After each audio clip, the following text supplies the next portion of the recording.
Hello, Bruce.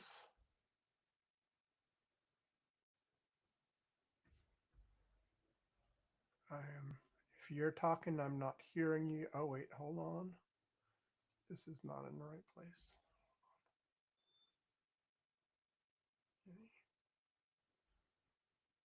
Oh, Are you speaking, Bruce? I cannot see or hear you.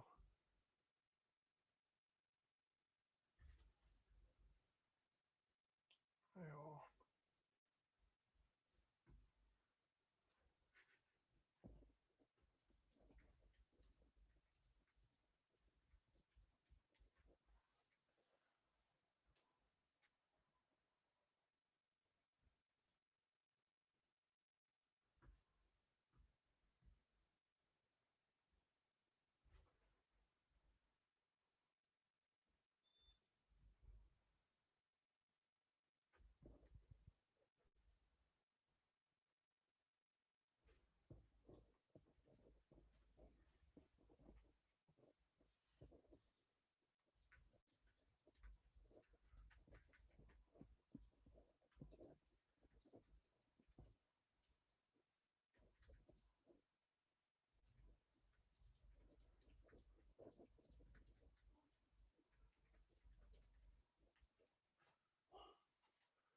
Hello, anybody on the live stream. Oh, here we go. Bruce.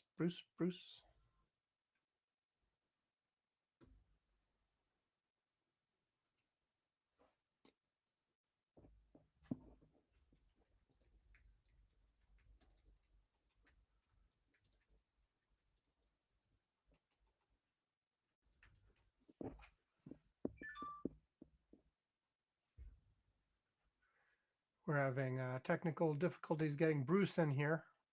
He's co-hosting instead of Yvonne today.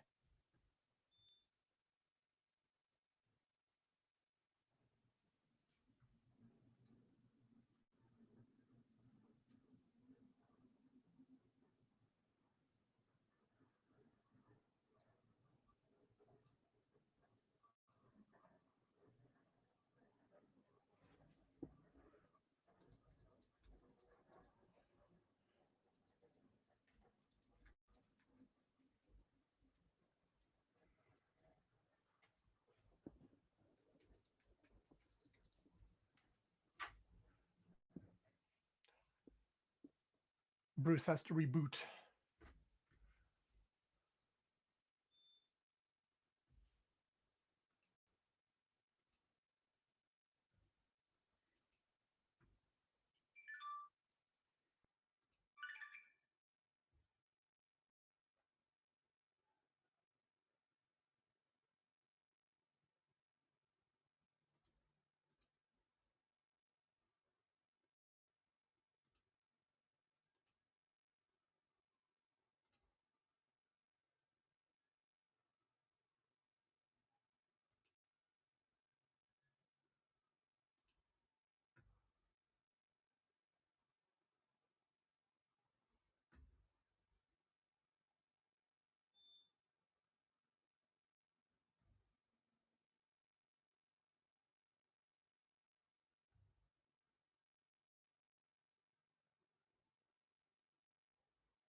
Still waiting on Bruce to get back.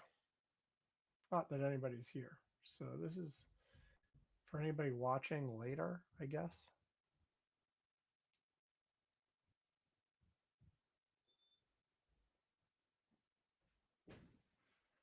Dude.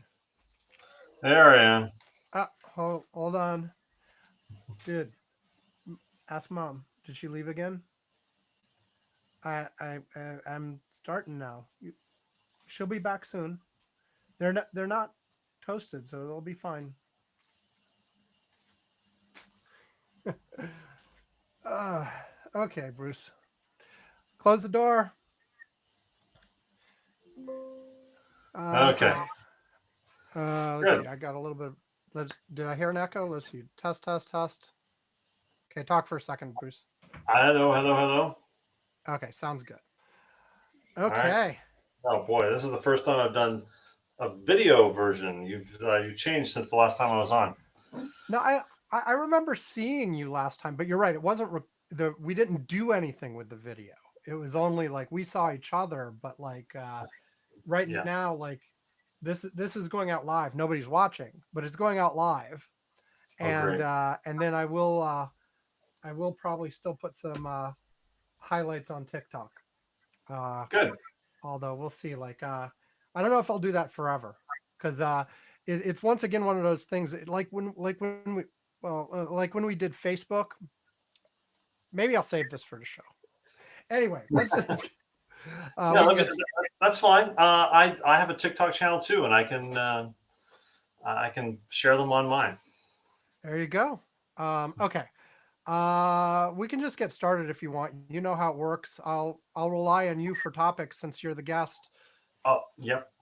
So like, Do you want me to tell you now or what? you could surprise me unless you think it's gonna like throw me off the edge and No, confuse me, and then okay, then you can surprise me. It's okay. Okay. So let's get this thing started, and then we can go. Okay. Here comes the music.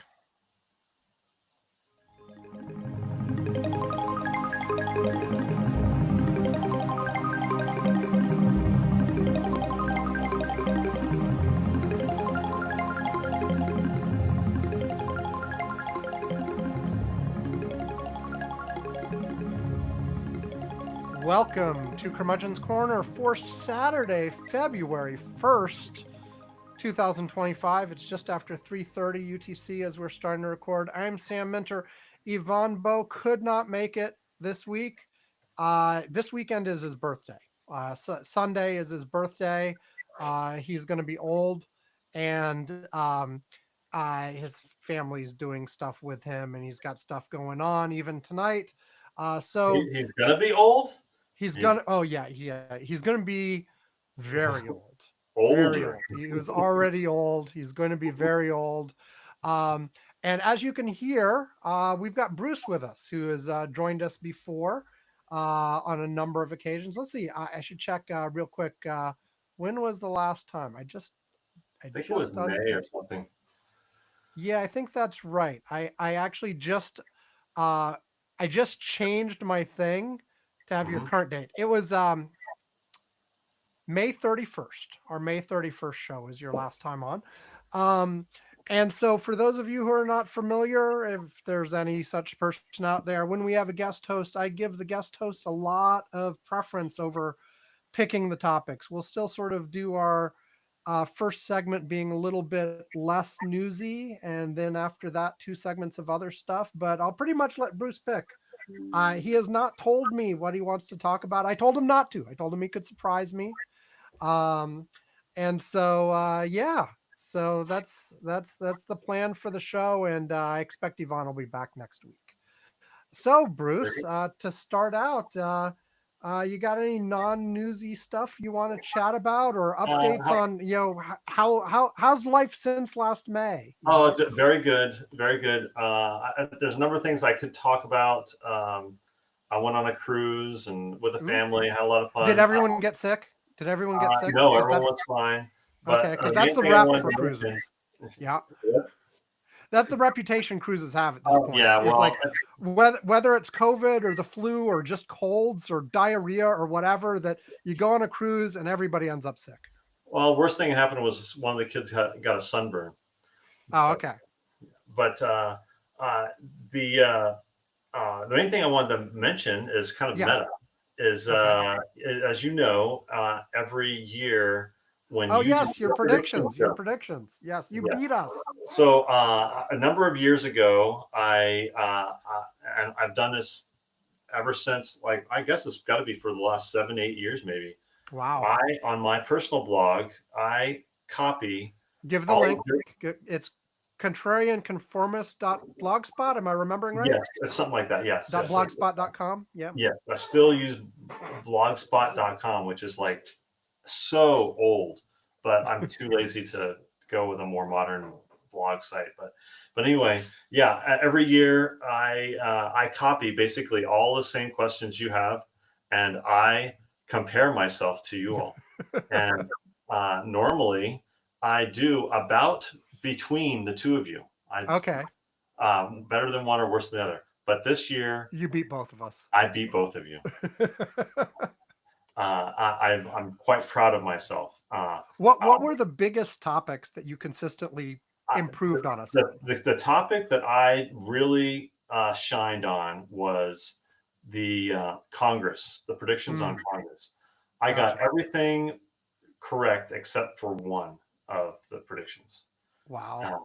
So, and then also I got everything right on Asia, the Americas, global predictions. Mostly, I did very well on Europe, Middle East, all the international stuff. I did pretty good on. I the things I did poorly on was the presidential race. I think we all did poorly on the presidential Yeah, that race. was it was quite a surprise. I don't think we knew that it was going to be a crazy year, Yeah. but nobody could have predicted what actually happened. And hey, we all came out. We survived. I guess we're learning the consequences of it now, and we'll talk about that later. Yeah. But Yeah. but yeah, I was my grand total was 76 correct out of 124 predictions, and that's 61.2%, which is I think like maybe 4 or 5% better than y'all. Yeah. We had like what, mid 50s, Yeah, high 50s, something like which is that. worse than what you normally get. So I took advantage of a bad year. Yeah. I mean, it was our worst ever. Our worst ever. Well, I'm pretty sure it was our worst ever. Like I said on the show where we reviewed results, the first few years I did this, I just did it on paper. And I'm sure I've shoved those pieces of paper somewhere. They may even still be in my office here, but if you forced me to find them, it would be a significant effort of time to find them. But everything for a long time now has been in a spreadsheet that I just have.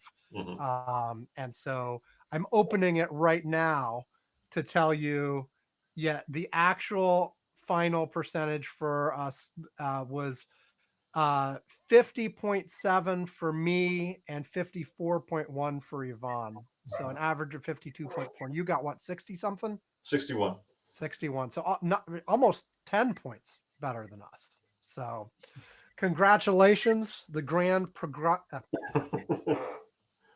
prognosticator. There, I could say the word. As my kids would say, I've got big brain this year. Big brain. You know, I'm thinking of the old Johnny Carson skit. You know, with Yeah, the we the, had the that funny hat. turban and yeah, and everything. So that's very cool. Anything else you want to No, say? that's it. Okay, Right. well, I got two things. One that I was starting to say something to Bruce before the show, and I figure I'll say it now. I had mentioned like the fact that we're posting video clips on TikTok of highlights, because the thing we use to record has like this AI thing that you push a button after you're done recording, and it finds like usually about 12 like clips that are usually about a minute long, but they can vary from um, 30 seconds to a couple minutes, and then you can adjust them manually that it thinks will be interesting. Now, of those 12, usually I can find 4 that actually do seem interesting. Like, and to me, like the things I want to like make it interesting to post on TikTok or something is like I want a back and forth between me and the co-host. I don't want a monologue with one Yeah. of us just talking, as an example. Like sometimes it'll pick like, hey, like maybe it was an interesting minute, but it was all Yvonne. And so I'll ignore that.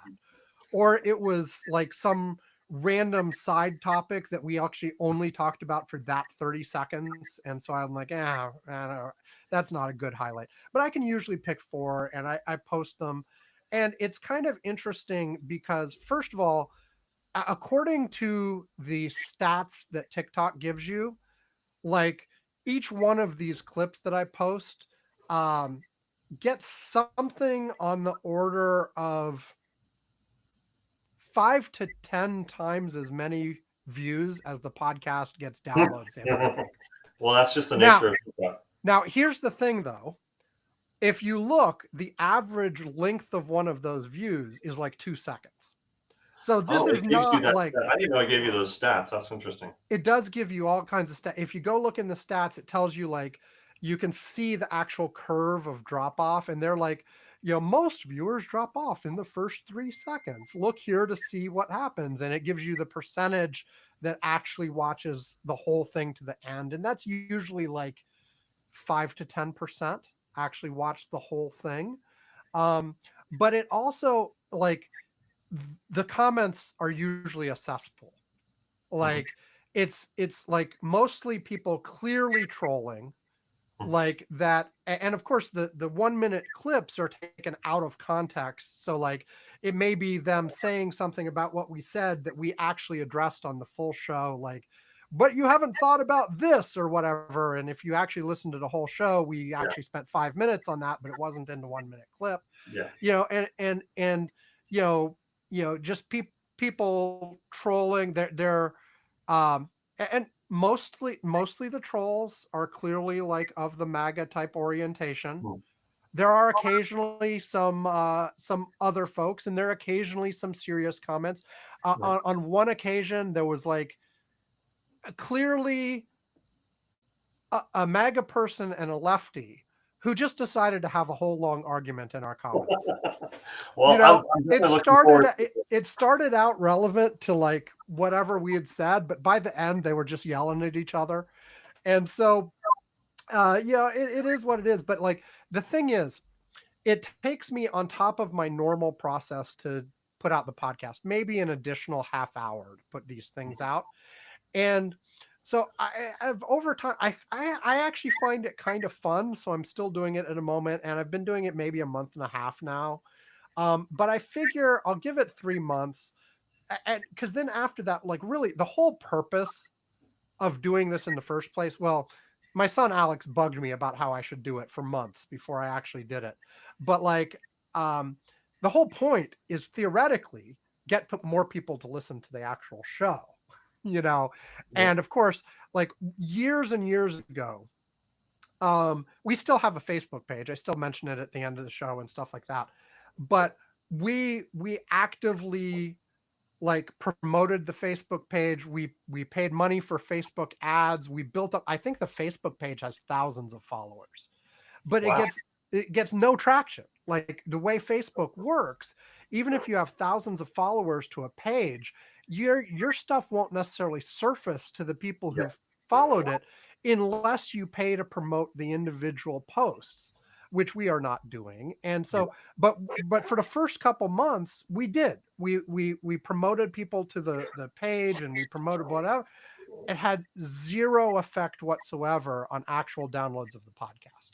Wow. So like I left it up, but I'm like, I'm not going to spend effort here. I'm Yeah. certainly not going to pay the money anymore. Well, it shows that at least for that purpose, Facebook ads were not doing what they were No, supposed to be doing. what the Facebook ads did was what Facebook wanted them to do. It would boost your follower count. It might boost, views of the Facebook page, but it would not take people off Facebook to something else. Oh, Um, yeah.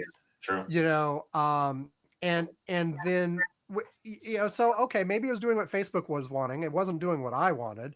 And for TikTok so far, we haven't seen any noticeable change in our trends on our downloads. It's the same as it's been for years. Mm. So I'm like, is it worth the extra half hour? Eh, it's kind of amusing. So maybe it is a little bit, but it's certainly not like getting any promotion that actually like helps. So I'm like, do I really want to spend the time and effort and thought, especially like, you know, Facebook got the reprieve, which technically speaking is not legal even, which, I won't get into all the details of that conversation, but like there was a mechanism in the law to do a 90-day extension, but it had to Oh, you happen mean TikTok? before. You said Facebook. You meant TikTok. Oh, TikTok. Sorry. Yeah. I TikTok, don't TikTok, get TikTok. confused. The Facebook ban. Whatever, no. TikTok got a reprieve. Yeah. There it is, but the what the law actually allowed was a 90-day extension, but the 90-day extension had to be before the deadline actually ran out, and there had to basically be certified that there was a deal in progress that was almost certain to happen.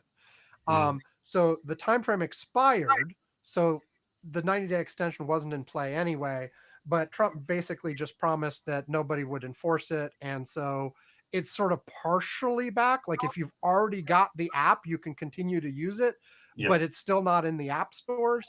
And so it may very well go away again at the end of this, or it may not. There are a number of Well, possible I've deals at been play. I've been hearing or seeing headlines here and there that there's actually some they're more open to being sold. So, Yeah, I have heard that too, but every report I've seen that says that has been sort of second or third hand. So I don't know how much to trust it. yeah. Also, one of the things they've said is that even if they sell TikTok the brand and TikTok the users and all of that, they're not selling the algorithm, Mm. which is what a lot of folks seem to think is the reason that TikTok behaves differently and has a different vibe than the various other, like, Instagram reels or whatever, Yeah. which haven't gotten the same level of attention. Now, of course, there are other people who say that it just feels different after it came back, and maybe they've already changed the algorithm and blah blah blah. And they did add some new options in the settings that you can apparently mess with to affect what's in your feed, and Mm. so they have done some things post coming back, but who knows? It's all people speculating. It's not anybody who knows is not talking. Yeah. Like, the people who know are Of course. quietly doing the things they're going to do, and we'll find out when we find out. Yeah. But yeah, so I don't know, or No, maybe, yeah. I would be sad if they sold. I hate to see that the government force them or bully them into selling and then them actually doing it. I'd like to see some other outcome, but unfortunately, the Supreme Court didn't rule the way that I really thought that they would. But we'll see. I Yeah, mean, oh well. So I mean, and yes, there are all kinds of, like, I I feel like the law was very much ill considered and not the right way to go. Um, but I'm not necessarily sure that the Supreme Court was wrong in that saying, Congress does have the power to do that, which I think is a different question than should they have done it. But either way, then there's the other issue of, even though it's for a result I'm actually happy with, which is TikTok is still on, is it okay for the president to blatantly ignore the law in the kind of way that he's doing? Anyway, we're verging into newsy stuff. yeah. So I'll just say, I may or may not continue posting the TikTok clips. If any of you listeners have an opinion on that, let me know, because I'll do it if people like it, like that actually listen to the show. Um, And I do see them pop up on my feed, but I follow you on TikTok, so cool. if and Yes. uh, I'm if you do some posts from this, I'm looking forward to seeing the comments. I generally speaking do 4 clips from every show. There's one show I only did 1, because it was actually the one where we talked about the TikTok ban, because I put it out after TikTok was reinstated and things had already happened. So I just like a lot of the clips that came up with were us talking about the TikTok ban, and it was all sort of outdated by the time I was even posting it. So Mhm. I only posted 1 from that show, but every other one I've posted 4. But I feel like I'm except one I post the most recent one I actually posted 5. So I'm at first I was trying to very religiously, I'm gonna post 4 on every show, and now I'm like, I'll look at the 12 it gives me, and I'll post the ones I like, and I'll Mhm. ignore the ones I don't like, and I'm not gonna hold myself to a number. Because there were a couple times where after it generated the 12, I didn't like 4, and so I messed with it and made it generate more. Too much work. Too much Mhm. work. Yeah. Yeah. The only other thing I was going to mention, and this is also a hey, listeners, give me your thoughts on this. Um, is I am finally, after many months, I think the last time was also last May, um, finally logging all the stuff that movies I've watched, books I've read, etc., in the last like 9 months. And so I will once again have a backlog of those and the option to start doing media reviews again here. And so the question, well, 2 things. One, I have not finished pulling the stuff and counting and seeing how many there were, but it is looking like I may actually be averaging more than 1 a week, which would mean I would never catch up by doing 1 a week. So the questions here to the audience are: A, do you want to hear that back at all? Like, did folks even enjoy the media reviews? Because if not, I don't have to do them at all. If I I'm, do them, do I try to do more than one so I actually catch up? I'm looking at the list, and it's a fun list. Oh Uh, yeah, yeah. So some of these are already on our on our Curmudgeon's Corner plaque on our Curmudgeon's Corner Slack. I've already started to put in some of the ones I've watched. I'm working my way backwards from now to last May, so I've got a couple months more of these to enter in before I actually am ready to start talking about them. So you're yeah, saying yeah. interested So in yeah, I'm looking forward to your reviews on a lot of these. So my vote is yes, go through them and do, and if you need to, do 2 a week, and do okay. them quick. Make them 1 minute reviews. You, you, you know, we say that, but I fail constantly. I'm like, okay, I'll do a quick review. I'll just do the thumbs up, thumbs down, then I'll be done. And then, like, boom, like before you know it, Yvonne and I have talked 30 minutes about like some stupid movie from the 80s or something. And, and there we are. But yeah, no, we got a bunch of these, but like, I'm looking and, you know, um, January, we've done more than 1 a week. December was more than 1 a week. November was more than 1 a week. October was less than 1 a week. Oh, But yeah. September was less than 1 a week. But August was more. So I think the average is going to turn out to be more than 1 a week if I ever want to catch up and like keep up. So I don't know. So anyway, if you're out there, I give all the ways to give us feedback at the end. Let me know your thoughts. Do you want reviews? If so, would you be upset if there was more than one some weeks? Anyway, that's it. That's all I got. Um, so unless we got anything else on either of those things, Bruce, I'll take a break, and when we come back, we can have your first more serious topic. Good. Now's a good Okay. time. I got to answer the door. Okay, go answer the door, and we'll be back right after this.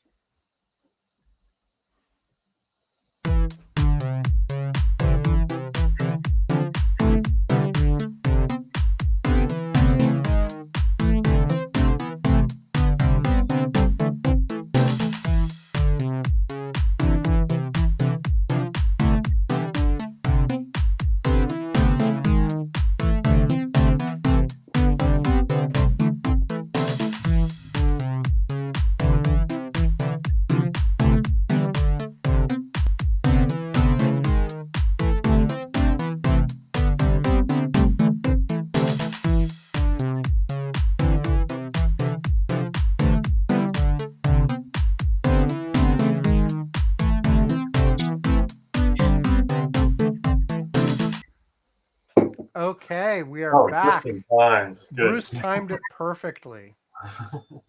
Okay, Bruce, what's your first topic of the day? Okay, so I want to the big news this week is that air crash, and I think Yeah. definitely Yvonne should be talking about that. So I'm going to leave that to him. I'm looking forward to hearing his evaluation next And week. we had a second one just a few hours ago too. Oh gosh. Well, it wasn't a commercial airliner. It was a air it was an air ambulance transporting someone who'd just gotten life-saving treatment in Philly, and they were on their way back to Mexico via somewhere in the Midwest, and it crashed right next to a mall outside of Philadelphia. Oh gosh. Wow. So seven people on board, and I've heard mixed reports whether people on the ground were hit, but it like there were many fires on the ground, houses and cars. I think it'll be better for Yvonne to do that next week because there'll be a lot more information available. Yeah, yeah. But in the meantime, I think we should do a tech topic. Okay. Deep Seek. This is a perfect topic for me because it's right up my alley. Because you did, or are you still working at an AI I place? You have used to be. I worked at an AI company about a year and a half ago. Okay. After I left Ocean Gate, I worked at a company called Bright AI. For those who don't remember, Bruce It's was at Ocean the Gate, which logo is the for it right place there. with the sub, that had the thing happen. Yeah, we've talked about that on the show before. Yeah. Go ahead, Bruce. Oh yeah.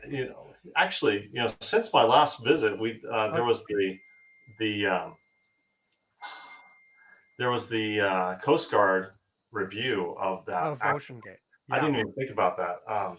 But uh, I should give you a quick evaluation of what my take was from that. Okay. Go ahead. Do Well, Ocean let me Gate give you update a quick first. take on what was the cause of the accident of the implosion of that sub, Okay. and then I want to get into the deep sea. Basically, uh, there there are two systems. There were two systems that we designed into the sub to monitor the health of the carbon fiber hull. Right. One used ultrasonic acoustic sensors, and the other used strain gauges to detect movement or the deformation of the hull. And those two combined would be able to detect if the hull was flexing beyond its linear range. Like it would move like a spring, and when it came back to the surface, it would come back to its original shape. Mm-hmm. And uh, so and the acoustic sensors would be able to hear if there was any breakages or that were beyond a safe amount. And when we did test hulls and when we tested this system out, it worked very well in predicting when the hull was not healthy, long before it actually failed. And so with the test hulls, you actually tested to failure on a bunch We of them in tested order the to. failure on multiple 1/3 scale hulls. So in the 2022 expedition, there were 3 years of expeditions. The one that I went on was in 2021. Then I left the company, and then they had another set of expeditions in 2022. And in 2023, that was the year that it imploded. Toward the end of the expedition in 2022, they had done several successful dives, and but on one of the dives, they as they were coming to the surface, they were almost at the surface. The hull emitted a very loud bang. Hmm. It was so loud that it could be heard on the surface, and the uh, Stockton, who was very he was very positive minded. He always liked to justify things, and we had to kind of keep him reined in. But he just made the assumption that that it was not the hull, that it was the hull settling within its metal cage. It was not a problem. Right. But during the Coast Guard uh, uh, review or testimony last September, they showed the data of those sensors uh, during that event. And clearly it shows that the hull changed shape. It was a permanent shape change. And after that event, the hull was behaving differently. And so, uh, but they but because they just disregarded that, or I don't know what happened because I wasn't there. Suppose for some reason they decided to keep diving the sub even after the sensors showed that there was a problem. And Right. so So, they so, did. so basically, the safeguards that were in place Uh-huh. to tell you when the hull had an issue and was no longer safe had gone off. They got the alarms. They decided, we don't care. Exactly. Yeah, you can design a system to warn, but you can't design a system that forces it not to work, or not forces people to not make a wrong decision. So after that bang, they did a dive that like the either that week, I think like the next day, and it was fine. They did one more dive even after that. It went down, came back up, no problem. That was and those two dives after the bang were the last dives of that year. Fast forward to the third expedition in 2023, the first dive where they went down at a deep depth, it imploded. So, like we saw in our testing, if there's an event, there's plenty of time before it actually between the event and and the actual failure. And that's what happened, and They just ignored the warnings. they ignored the warning. Yeah. So now there has been no report from the Coast Guard, but that's my evaluation. I'd be surprised if they didn't come to the same conclusion. So, what was the report that was released then? There was no report yet. They had their Okay. testimony, but as far as I know, they have not come out with a final report of the accident. Okay. Yeah. So So, DeepSeek. DeepSeek. There was a huge shock to the AI industry this week, or I guess about a week ago. Chinese company came out with their own AI model, and testing over the last week has shown that it is comparable to in performance to open OpenAI's OpenAI. ChatGPT. I Yes. think And Model they're and 4. they're most recent, most powerful models too, not just Yeah, yeah. yeah. And so it was so shocking that it caused a huge dip in the value of NVIDIA, which is the Well, company that provides. let me add the critical part there Yeah, is that it was done, at least according to initial reports. There are some people who are out there doubting it, but it was done uh, much more cheaply yes, for a couple of different reasons. One, uh, due to export controls, at least in theory, China is not allowed to have NVIDIA's best chips. yep, So they were using some of the previous generation. And in order to do that, they had to do all sorts of optimizations, which I've heard subsequent reporting that, you know, the American companies have been thinking about some of those optimizations as well, but hadn't really bothered with them because it's easier if you have access to hardware and money to just throw hardware at it than it is to do optimizations. and And so the end result of this is that it was something like 100 times cheaper for the results they got to train this thing, maybe even more. yep, And then I saw something subsequent that an American research group has managed to do something at a smaller scale, but using the same kind of techniques, even cheaper. yep. So, So they they report that they did it for $6 million, which is kind of like the pizza budget for some of these other companies and Yes. American companies doing that. It's really Like interesting. the AI initiative that was just announced by the Trump administration was 500 million, I believe, for like this building major data centers out and blah blah blah, and it Right. was Yeah. etc.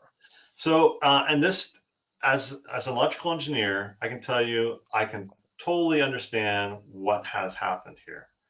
Uh, the when when you go to an engineer or an engineering team and you tell them that there's no limitation on them, they can spend whatever they want and have as many resources as they want to accomplish a certain task, they will take everything.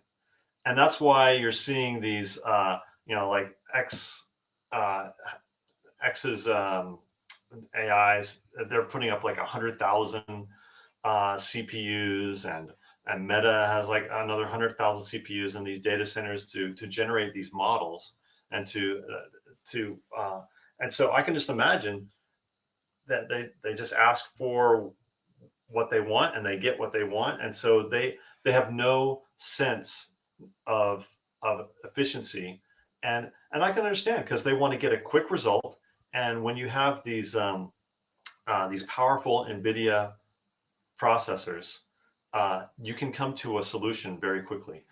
In the last three Well, companies and that I've and, and worked for, this is an example. Like this is writ large because of the scale, but you see this play out all the time, even on your home computer, right? Mhm. I Yep, mean, because people who are writing software take advantage of the hardware they have and the fact that like at this point, you know, hard drive, I'm not even using the right term. Storage is cheap. Most of it's yep, no longer spinning platter hard drives anymore. mhm, Storage is cheap. Memory is cheap. CPU is cheap. Where Moore's law has been doing its thing for years and years and years, yep, and they, on the one hand, they always want to push these things to the limit, but it also incentivizes people not to bother with the optimizations yep, because they don't have to. And so you get things like we've got computers that compared to computers from 5, 10, let alone further back in time years ago, are amazingly powerful. But like your day-to-day activities, like browsing the web or something, it feels the same as it did, like yep, speed wise. It takes just as long to boot up your computer. mhm. If you're, sometimes when you're like typing in a word processor, it still has trouble catching up with you as you type. It, Your it video is right now is gets pixelated, and I've got fiber to my house. It's like Yeah, and I don't have the fastest connection in the world, but I have more than enough for like multiple HD video connections. yeah, yeah, And yeah, and all these things where it's just because the the bang for the buck is not in optimizing the little things and yeah, making it, so when you have the option of like, oh, we don't have to worry about like making this super efficient, the hardware is good enough, it'll be fine, and the hardware will get better over time anyway, and then we can push it harder and harder anyway. So yeah. And I and, have and I personal think examples of this. The last three companies that I've worked for have all used these NVIDIA modules to solve problems, and in every case, it's been overkill. right. Uh, these NVIDIA modules, they literally, it's just the modules about that big, and it's got the processor and memory and the supporting logic around it, and you can build a system around that, and has very powerful tools that they provide, and there's no other company out there that even comes close to providing that much computing power for the wattage that you consume. Hmm. And so but they're very expensive. It's literally $2,000 for this little module, and so it's very easy for a startup company to say, let's use these and get to a working prototype right away, and I can do that.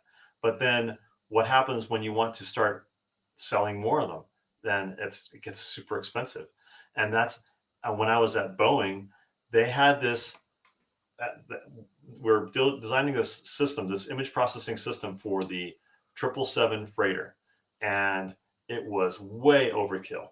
We were literally doing something that you could do on a mobile phone, but they were making it so robust and working 100% of the time in all possible situations.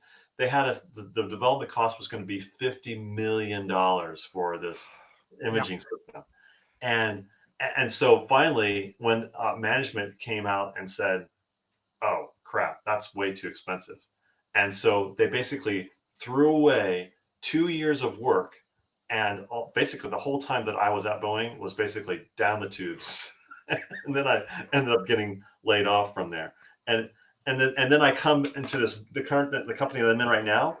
They basically are wanting to do the exact same thing. It's an NVIDIA board in a box on an aircraft, and I'm Mhm. like, this is overkill. And then what they're doing in my current company is much less than even what they were doing at Boeing. So I'm like, this is way overkill. So at least I'm able to go into them and say, let's do something a little bit less expensive. But we'll see how it works Yeah, out.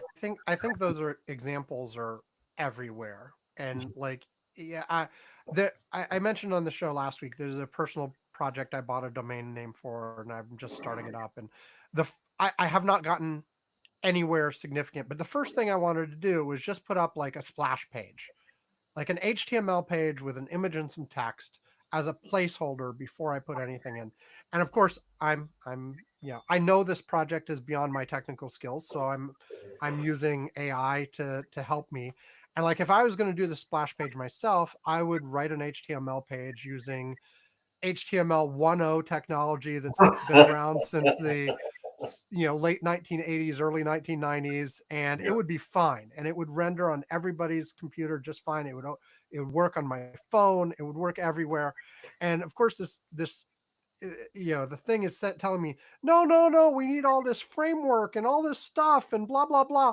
And I know I want to do more than the splash page eventually, that may need some of this complexity. But like I ended up spending like hours and hours and hours just getting the stupid splash page to work. And I'm like, using 20-year-old technology, I could have had this up in like less than 5 minutes. I'm like, why is any of this needed? And Yeah. I don't Yeah. know. I'll find out when I try to make the So more complicated stuff if I really needed this. But it's frustrating. So so anyway, back to back deep to sea. deep sea. So this, you mentioned the chip embargo that we have, or the Hmm. restrictions, export restrictions to China. Looks like it Like, backfired. it's backfired big time because we have unintentionally put given their engineers a tighter goal and forced them to be efficient, and they went ahead and did it. And so Yeah. by by forcing them into a limited engineering space, they've actually come up with a solution that's better than what American companies have been able to come out with so far. Now, will American companies catch up? Yeah, sure, but it'll be a game of catch up. And Well, and also I'll add, like, this was foreseeable. Like you'd think, like, first of all, like, technology export controls, generally speaking, have never worked for a variety of reasons. One, this effect, like, you give them an incentive to either figure out how to do something more efficient in this case, or develop their own technology from scratch. Like, I am actually shocked that, it's only a matter of time till China can natively build its own GPU chips that yeah, rival anything that Nvidia has.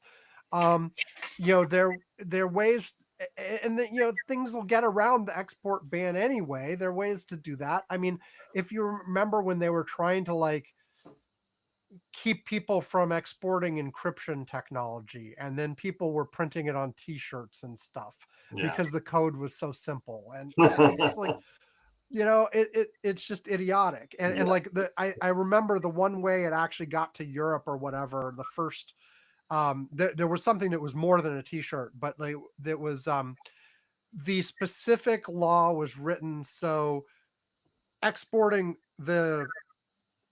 it, the stupid thing was you couldn't send it electronically, but somebody figured out that the law didn't cover if you printed it out. So somebody actually printed it out and mailed the big sheaf of paper, and then they scanned it on the other side, and And it was it's not just against the law. and it was not against the law. It was just idiotic, Yeah, and so, but it's like eventually, if it's worth doing, it will jump that gap, no matter what yeah, legal stuff you put in yeah. your way. And so it's interesting that all the previous debates that were going on about AI are kind of like out the window. All the concerns about copyright infringement Oh and well, OpenAI is throwing a little fit because they say that DeepSeek used their stuff. they're getting a dose of their own medicine. Uh, but it's like there may be copyright restrictions on training for U.S. AI companies, but the Chinese companies aren't going to care. They're going to suck up all the copyrighted material they want, and I think that was kind of a red herring anyway, because it's like there is uh, a a common practice in the U.S. called fair use, and I think the way AI companies are using copyrighted material is fair use. Well, Yeah, in the U.S., the fair use argument is going through the courts right now in yeah, various lawsuits related to this. The one I can think of off the top of my head is the New York Times and a consortium of other news and other information providers sued sued OpenAI, and they might have sued others as well on exactly this issue. OpenAI's defense is fair use, et cetera, et cetera, and they're not, you know. Their argument is essentially what they do is remix the things in the same way any other artist does. Like if I draw something in the style of person X, I've done it because I've consumed that person's media. yeah, I've looked at it, I've read it, I've yeah, whatever. And so if I am then going to produce my own creative output, of course it is influenced by everything I've ever read, seen, listened to, etc. exactly. Now the arguments are at some point you get too close to the original material, blah blah blah. But like, you know, it's going through courts. We'll see what they Yeah, say. And of course, we're going to have the same issue we always have, both with legislators and with courts trying to deal with tech, which is the decisions are going to be made by people who have absolutely no understanding of the yeah. technology whatsoever. But like I was saying, that's all out the window anyway, because there's this big loophole. Any foreign company can generate their models, and then we use those models. So it's like it's putting American AI companies at a disadvantage that they can't use copyrighted material if that becomes the case. Well, this is the kind of thing where all of the arguments that were made about TikTok are going to apply to DeepSeek potentially as Oh yeah, well. So you could have Congress trying to ban use of DeepSeek as well. yeah, And the thing with all of this is, and yes, it could be used to suck up your data. It could be used for all kinds of nefarious purposes. But at the same time, it just seems incongruous with the basic values of this country yep, to be saying, I'm sorry, Americans, no, you can't have access to yeah, this. yeah. It's basically they're making it they're putting these restrictions on because of what could be done, not because of what is actually being done. So it's really And wrong. that's one thing I heard. Some of the legislators who are willing to talk about it, and one of them was AOC, about the TikTok ban. She voted against it. But one of the things she said is, yeah, we had classified briefings on this, and I can't tell you what was in the classified briefing for obvious reasons, but I can tell you that it was not particularly impressive. It was it was not anything that backs up all the hype, and it, just like the public statements, it was mostly about what could happen, not about things that are happening. Yeah. So it turns out that AI is not as hard to do as we initially thought. It's not going to be a huge draw on power. It's not going to be a huge amount of chips, and so Well, uh, I'm not sure that is true. What will happen is if you find all of these efficiencies that you can bring, then imagine what you can get out of it if you throw the same amount of power you were going to throw at it without yeah, the efficiencies.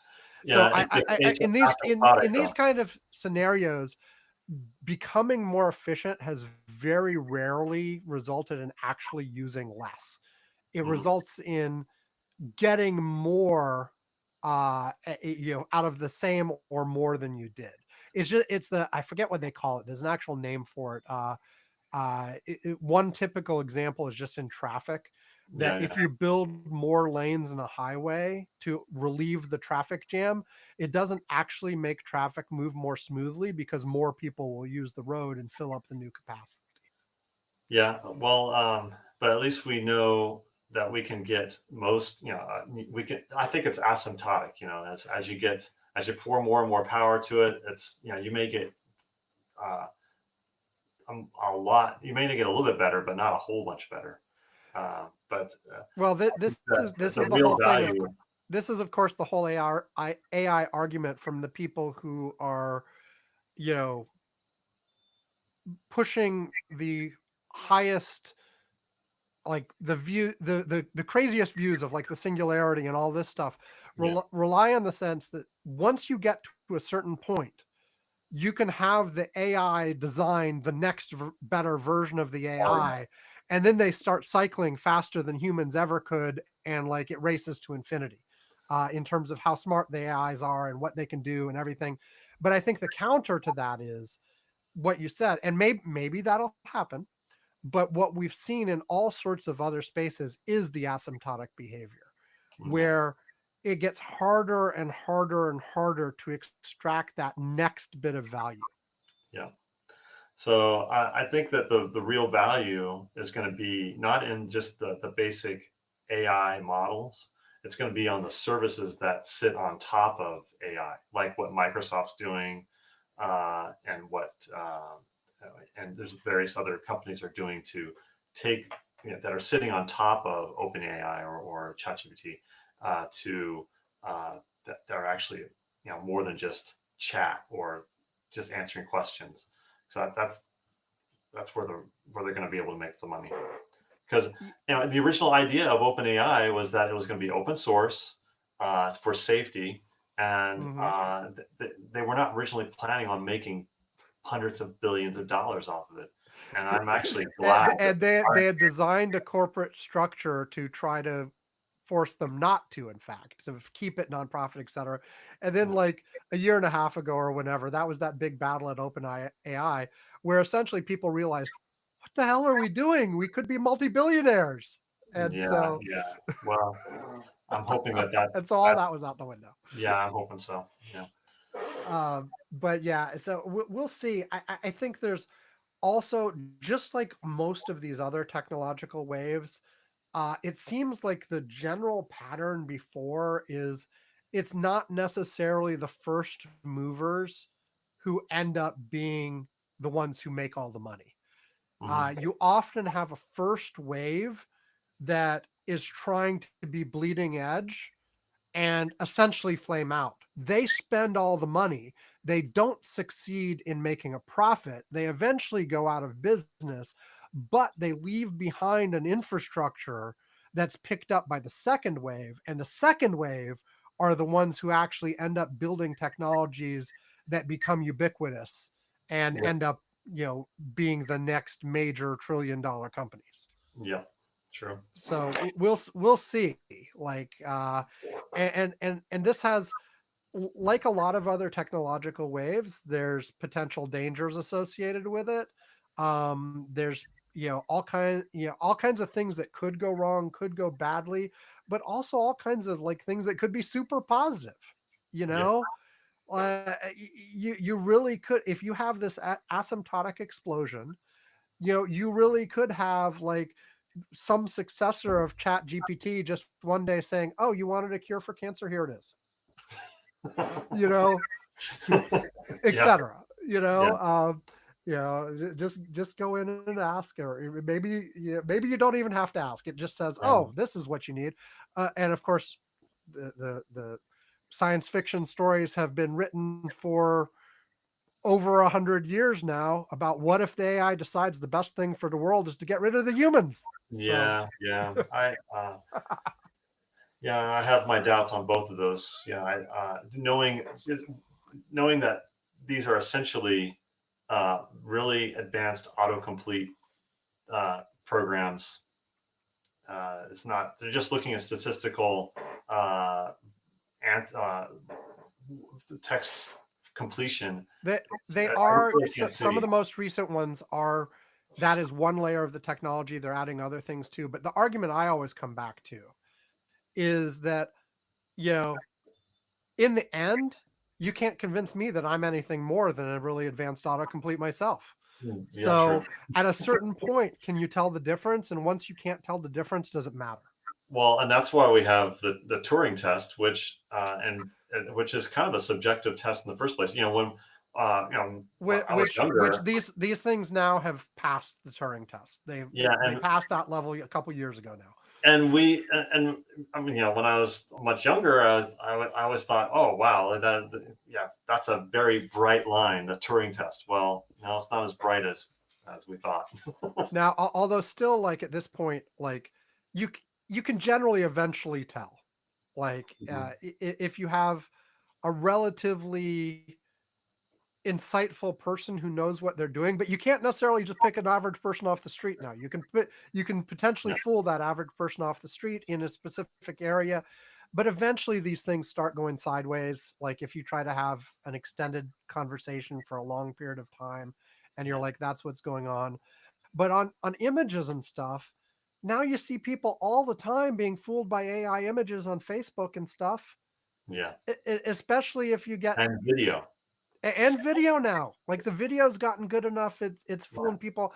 I saw on my Facebook feed like today something with like some seal or something that jumps onto a boat and the person like helps rub the barnacles off it and it's this wonderful heartwarming story and whatever and like I look at it and I'm immediately like, yeah, that's clearly AI. But I know lots of people are like, "Oh, look at that heartwarming video about the seal," you know? Yeah, And, it's and turning us because all into cynics. and it's getting harder and harder, like, even if you do know to tell the difference. Like, even a year ago, it was clearly obvious the video was not, like, real. Yeah, Now you have to pay attention. In another year or two, like, you might have to be an expert to tell the difference. And yeah, then after that, you might not be able to at all. You might be able to fool the experts. yeah. And and so like a lot of things that people used to be like, well, like, let's what's true? Show me the photo, show me the video. Mhm, Well, that's gonna be harder and harder and harder. So mhm. Cool. I keep wanting to do one thing that's on my to-do list that the technology now exists for is the voice cloning.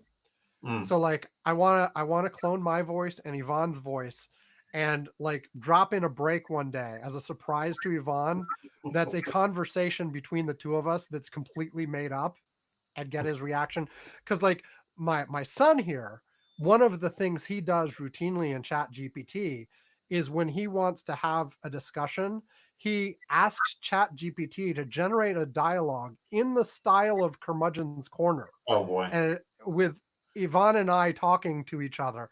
And so I want to throw some of those in. But the right now the technology, like I can clone my voice, I can clone Yvonne's voice. Technically speaking, I have to have his permission to do that, which Mm. is whatever. But um, Yeah, you know, he might sue. yeah, he might sue.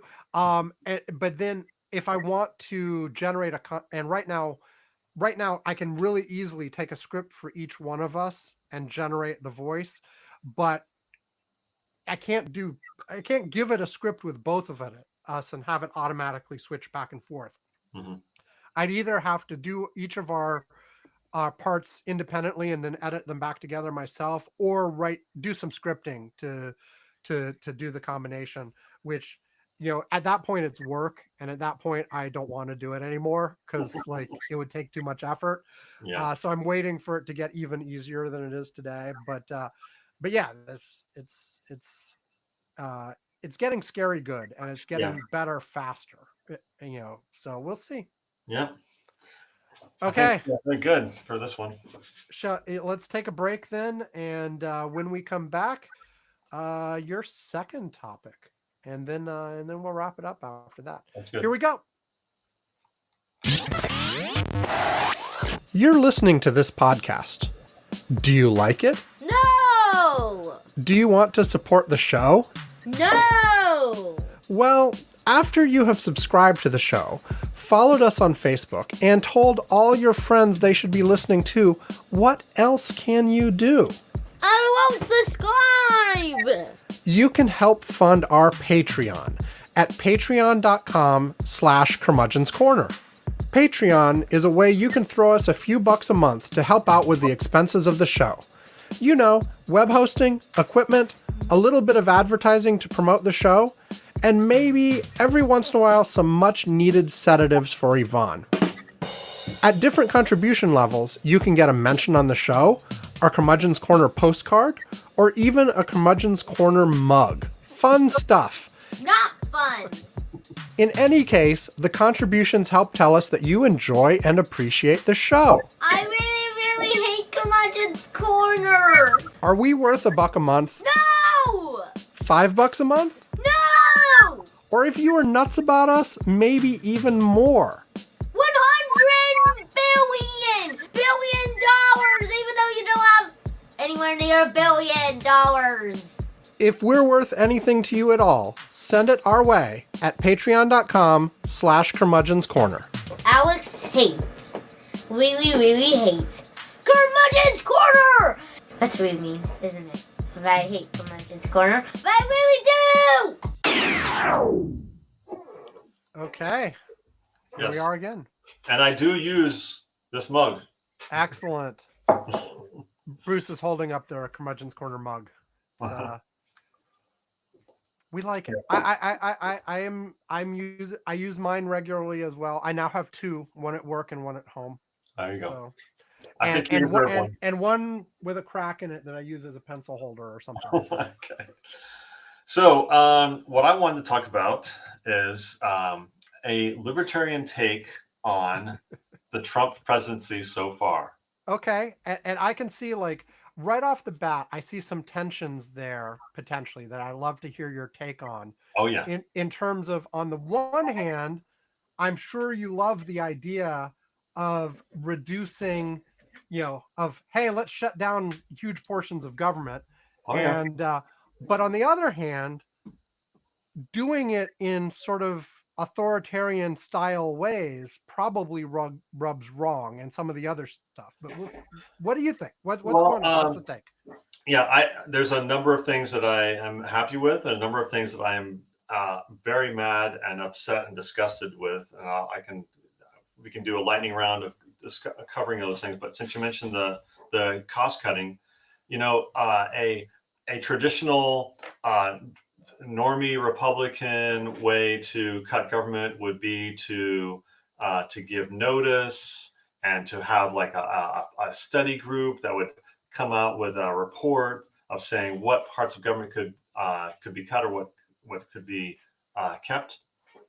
But no, what Trump's doing is he's saying cut everything, and everyone would then have to come to him and justify their existence. It's basically flipping the script 180 degrees. Now, the fundamental problem with that, of course, well, there are many problems with it, but the one I'll point out right now is that that's actually illegal. Now, he doesn't care, and maybe nobody will do anything about it. But in our system, Congress determines what the government spends money on, not the president. And Sure. There's, in fact, specifically a law that prohibits the president from not spending the money that Congress has allocated, that was passed in response to Richard Nixon trying to not spend money that Congress had allocated. Yeah. And so, to just decide, hey, this money that has already been authorized by Congress, has already been specified for specific purpose XYZ, and just say, well, we're not going to do that. It is violates the way our system is supposed to work in terms True. of separations of power and who Mhm. decides what. And essentially, like, the presidency over the course of the history of the United States has essentially already, with Congress's acquiescence, essentially taken over the power to make war, which Mhm. was given in the Constitution to Congress, not the president. Mhm. And if we get a situation where the president ends up just ignoring the money directives out of Congress as well, then essentially we're completely neutering Congress and saying, okay, yeah, we want a unitary executive who, once we elect them, can just do whatever the hell they want. Yeah, and I'd agree that that is what he's doing is against the law. But on the flip side, and I hate to use this as to say, hey, well, the other side's been doing the same thing. Why can't Trump do it? Because when Biden wanted to forgive loans, he decided to just spend the money right off of executive order, and then he was sued and he lost in the courts. Yes. So that may be what And happens. actually, as recently as last week, Yvonne and I were saying the Democrats should play hardball too and make the courts reverse them on those kinds of things rather than preemptively decide not to. Because, as you said, Biden did that in a couple places, but there's so many more places the Democrats could have. The Democrat normal response is, sorry, that's just not possible, so we can't try that. But that doesn't, and it's sort of my take on that is, yeah, the right thing to do is to try to go through the system the way it's supposed to. But when the other side is playing hardball, you got to play hardball too. Sure. Um, but at, Yeah. at at the same time, do I want to end up in a universe where we are concentrating power even further? Oh yeah. I think one of the main insights of the US Constitution that is extremely frustrating in terms of actually getting things done, but also extremely wise, Hmm. is the distribution of power across multiple power centers rather than concentrating it all in one And place. and over time, that power has moved over and into the presidency. And maybe the silver lining on this would be that Congress, maybe Trump will push this too far, and Congress, uh, probably not a Republican Congress, or maybe a No, Democrat Congress in 2 years, will say that's enough. We're going to rein in the president, not the presidency, not right. just his president. They've tried to rein him in by impeaching him. Well, that doesn't do anything. The way to rein in the power of a president is to actually pass laws uh, Well, and beyond his the veto problem power. is, right, to do that you either need super majorities or you need to get rid of the Yeah, filibuster.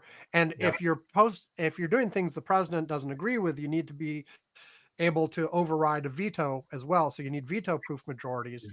And but this, what you're describing, is exactly what happened after Richard Nixon. yeah, yeah. Basically the Congress, after Richard Nixon's resignation, went through a whole bunch of areas where they identified abuses by the executive, not just by Richard Nixon, but by Johnson and Kennedy too, Yep. and passed laws to make those things illegal.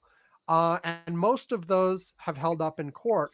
One of the things that we're going to find out with Donald Trump pushing all of these things is, and doing things that are blatantly against the current law, is, will the current conservative Supreme Court actually end up ruling that, those laws constraining the presidency were unconstitutional to begin with, and so of course he can do these things. Yep. Yep. So, well, we'll have to see how that plays out.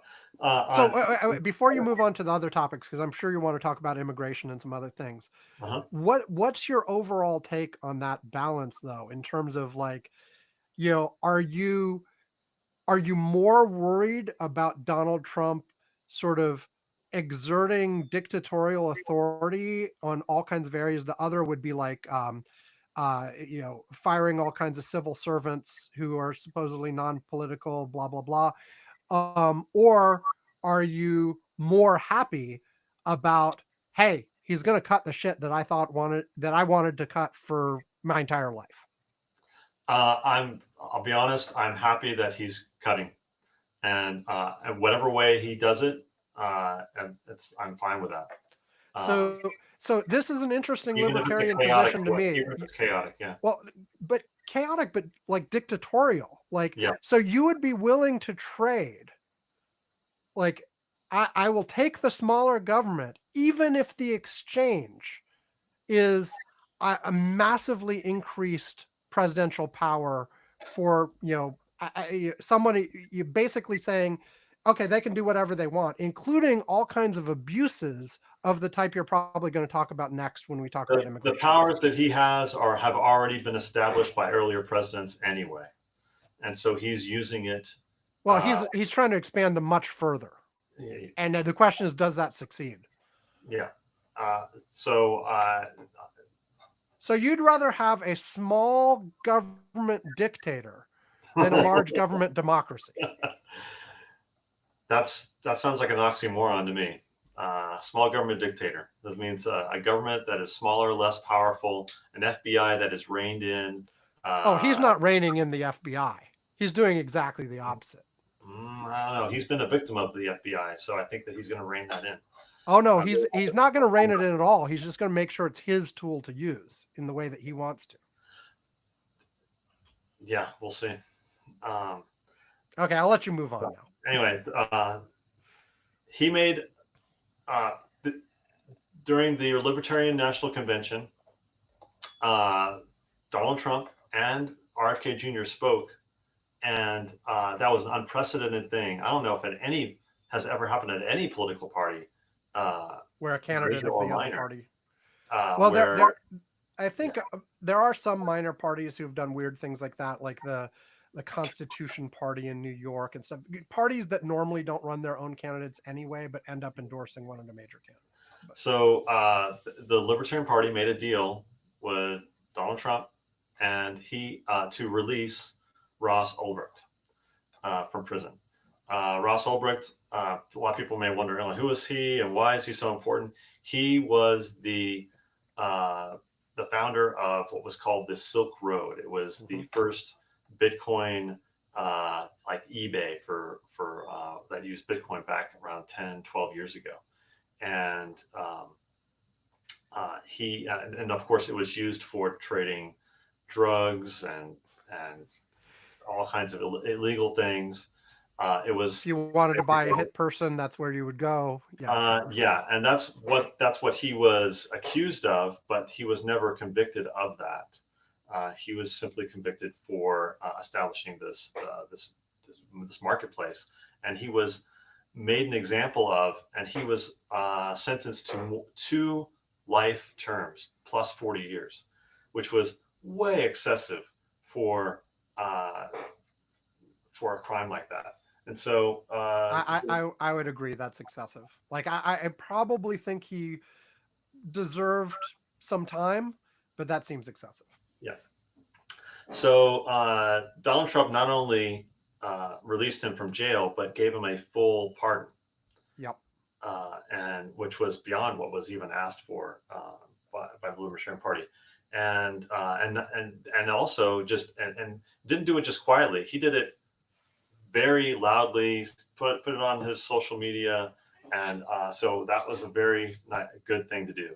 He saved this still relatively young man from having to spend the rest of his life in jail. I think that the Gaza ceasefire, I like to credit Trump for getting that done. I think on that one, even the Biden folks agree that his influence was helpful. Yeah. Basically, he provided a type of pressure that the Biden folks could not.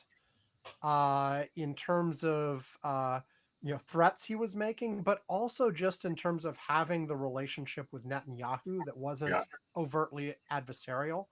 And by the way, for those criticizing Biden from the left, yes, the relationship between Netanyahu and Biden was overtly adversarial, Yep. even though he was still providing weapons and some other stuff. Yeah.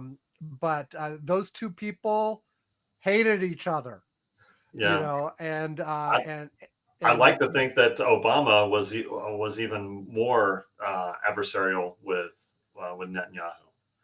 Uh, I think Obama would have handled the situation even better than both Trump and Biden. maybe, but frankly, it was the kind of thing where it's a Nixon goes to China kind of thing where there was no way that Hmm. that deal was going to happen under Biden, if nothing else other than to spite Biden. So a new person coming in, and especially someone like Trump coming in, could force it to start. I still have doubts about its long-term success, but to start with, yeah, Yeah, I it, agree. it the the the I don't the know what wheels were oiled by Donald Trump coming on. I have real doubts as to what did Trump promise Netanyahu in order for him to do that. Because just a few weeks ago, your prediction, one of the predictions y'all make was, will all the IDF? I think this is one of the questions I put in there. Will the IDF fully withdraw from Gaza? You all both said no way, and Yeah, I said no way in my prediction, and they're fully withdrawing if they haven't already, which is I shocking. thought that was a partial withdrawal, not full, out That's of a full certain withdrawal. areas. There, Hmm.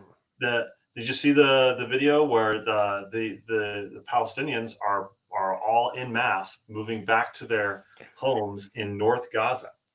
Well, yeah, I did see Yeah, no man's land. but and maybe I just haven't been paying attention about that. I thought that was certain areas that were being opened, not all of the Gaza Strip, no Israeli presence, which I don't think That's that's from happened. the channels that I've been following, saying it's a full withdrawal. But yeah, double check on that.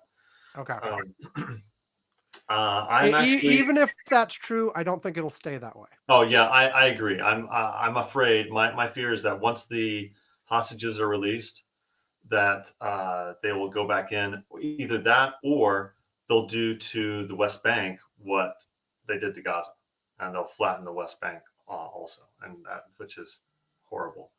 Uh, and and this touches into one of the things I'm just horrified by what Trump has said, that he actually has proposed that the Palestinians be moved into Jordan and Egypt, and he Hmm. actually used the word clean, Yep. uh, not even having the self awareness to know that that's ethnic cleansing, which is anathema.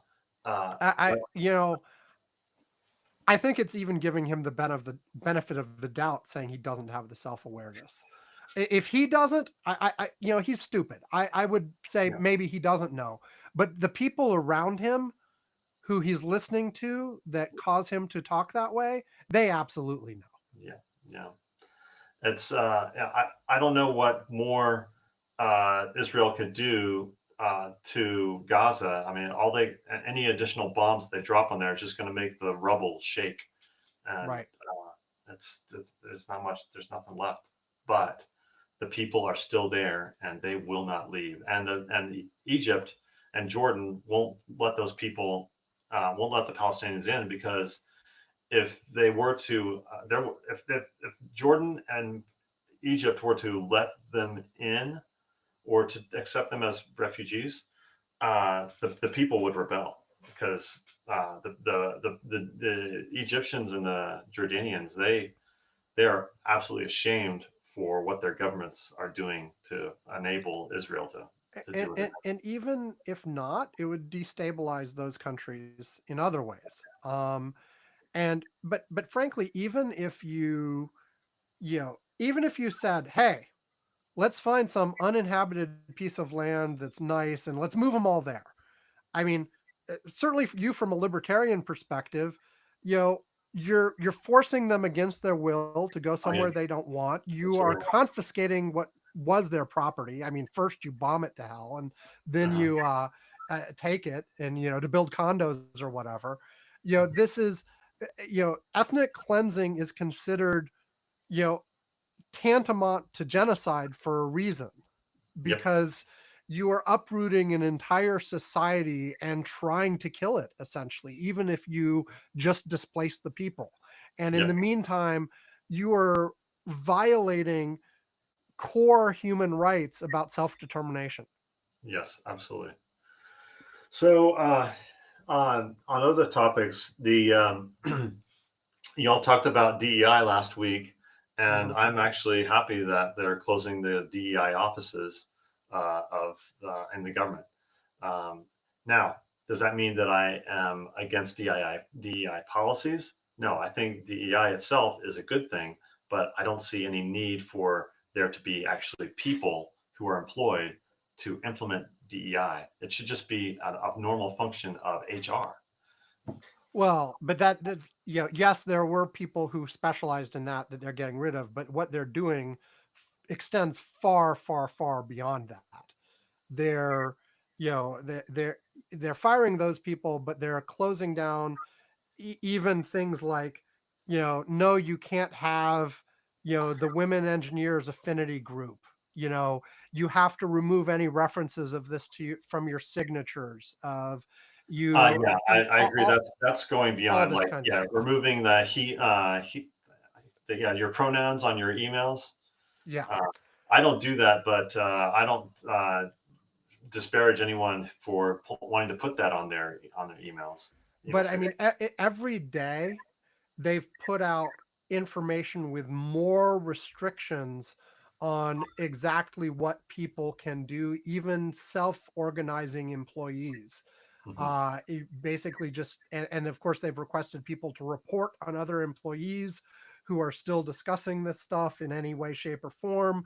Um, the restrictions have been greater and greater. And also, by the way, so far, one of the reasons for the cuts, like we're going to stop funding for X, Y, and Z that they've given, is specifically this: we're going to stop funding any grants for 90 days while we can review them to expunge anything even slightly DEI related, and Mhm. then we'll turn back on some of the ones we like. But like, one of the core excuses is we have to review them for DEI to make sure we remove all that, and no money is going to that whatsoever. Yeah, that's getting extreme.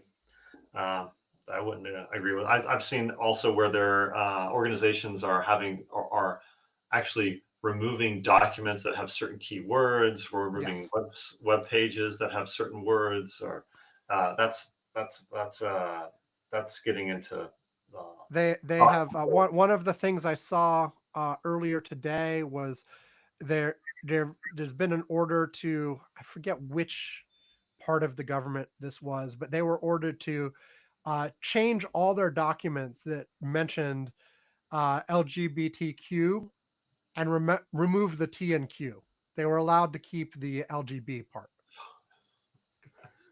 Okay. Yeah, like I was saying, I think it's getting into thought control. I don't think that's not good. Um, I'm happy that they are making federal workers go back to the office and work back in the office. I think that's. I was actually recently in Ottawa, and they have the same issue there. There's entire buildings that are fenced off because there's no workers in them that normally would have workers because But why everyone's not solve this meeting. by going the other modern way? Close the buildings, sell the buildings, and let people work remotely. If it can be done remotely, yes, but Most uh, of this stuff, I mean, the thing we found out, and of course you've got me on a pet peeve because I'm forced to go in the office 5 days a week now and hate it. yes. But one of the things the pandemic showed is that almost all of these white collar jobs can be done fairly well remotely. At most, you might be taking a 10% hit or something like that, that you can make up for by closing all these buildings and maybe even paying people slightly less. But you could gain all kinds of efficiencies. And if everybody was distributed, you help with traffic. You help with boosting the economies of places outside of major cities. There are all kinds of advantages to let people be everywhere, but you have to lean into it all the way. This But seems completely retrograde. well, you have to remember you're talking to somebody who would prefer that there not be any government workers at all. Well, yes. so, so I prefer that if it pushes them to leave their jobs, all the better, and that shrinks government, all the better.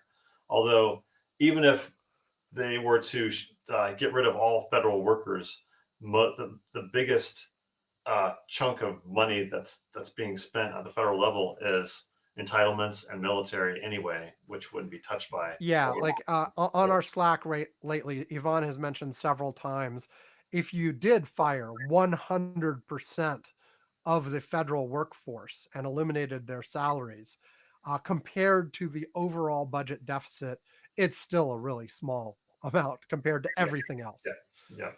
So it's all window dressing. The hard work, of course, is dealing with the entitlement crisis and with the military spending, and Which you can that will solve. be. The best way to solve the entitlement crisis, Bruce, is raise taxes. Taxes are too low.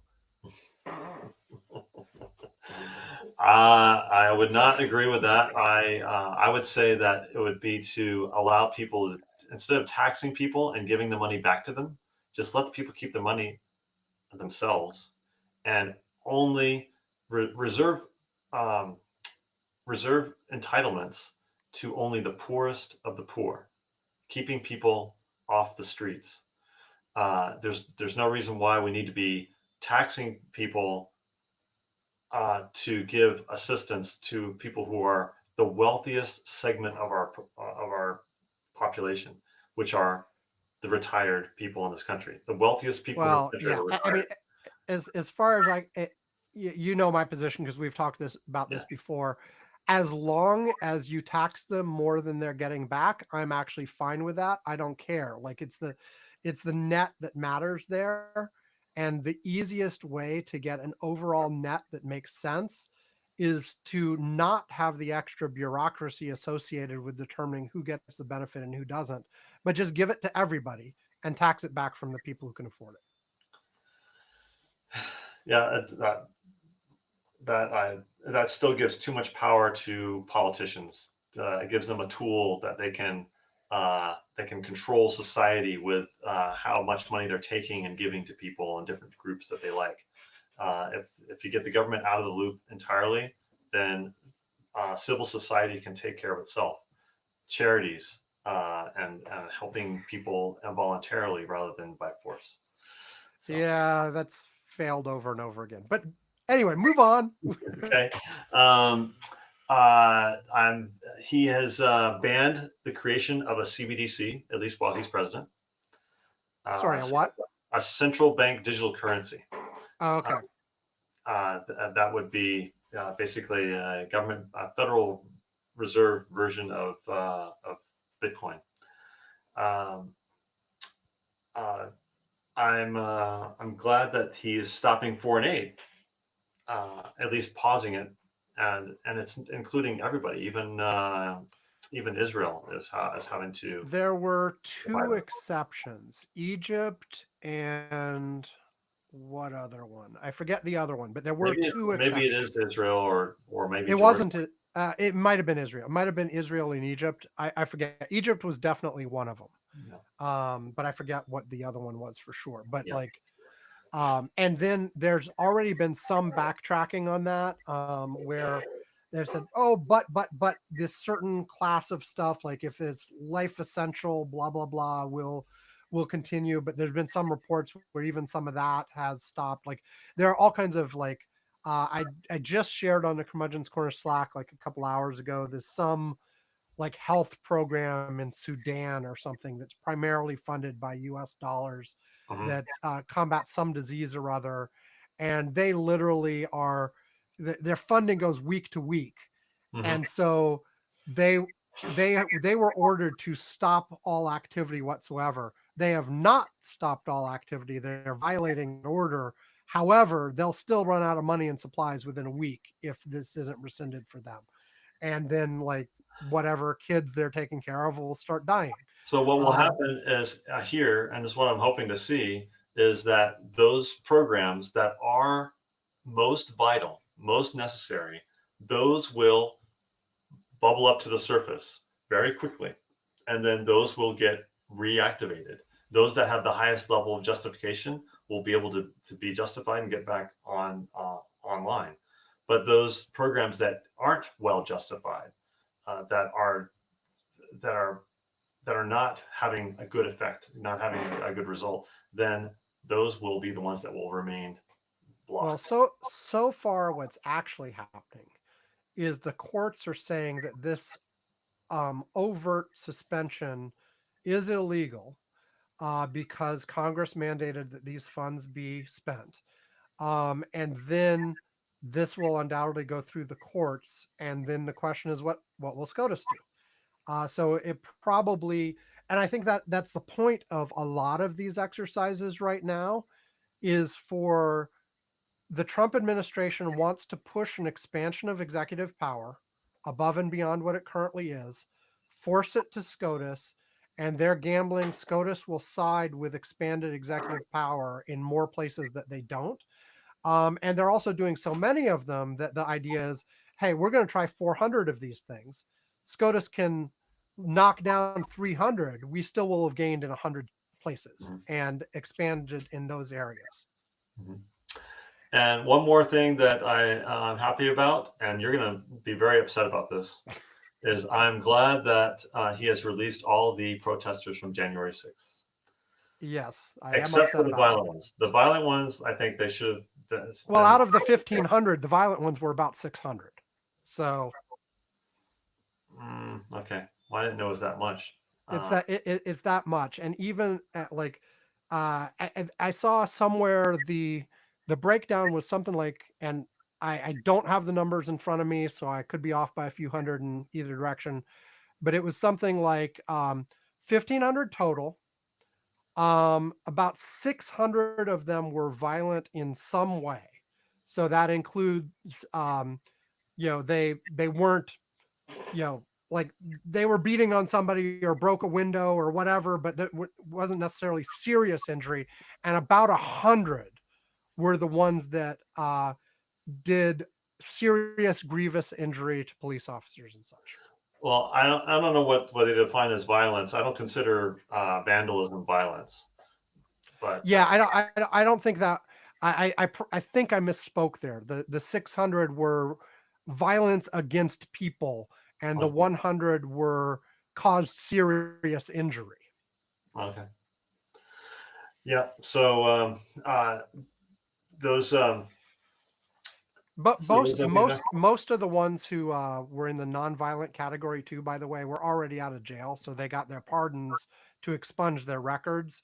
But Mhm. they'd already served their sentences or most of their sentences already, as anyway. Yeah. So on the con side, I'm embarrassed as an American that President Trump is trying to gain control of Greenland and Panama and joking about annexing Canada and and renaming the Gulf of Mexico and Mount Denali, and it's so stupid, and um, I really don't think it will go anywhere, but it's just embarrassing. It makes me not want to travel, especially to Denmark, Hmm. with a passport, or to go, or I have colleagues that I interact with frequently in Canada, and I Well, the question on these, like, I don't think he's going to literally invade these places. But on the other hand, the question is, does he really try to exert, economic pressure, tariffs, and other things specifically with the goal of exerting more control? And Greenland, and both of these are weird as well, because if you look at it, like, the U.S. has air bases all over Greenland already. We have all kinds of mineral rights all over Greenland already. Like, and the Denmark has specifically said in response to Donald Trump's posturing about Greenland is like, we could do more. Do you want another base? Do you want more oil drilling? What do you want? We can talk. Maybe that's the end goal. Maybe he doesn't really want.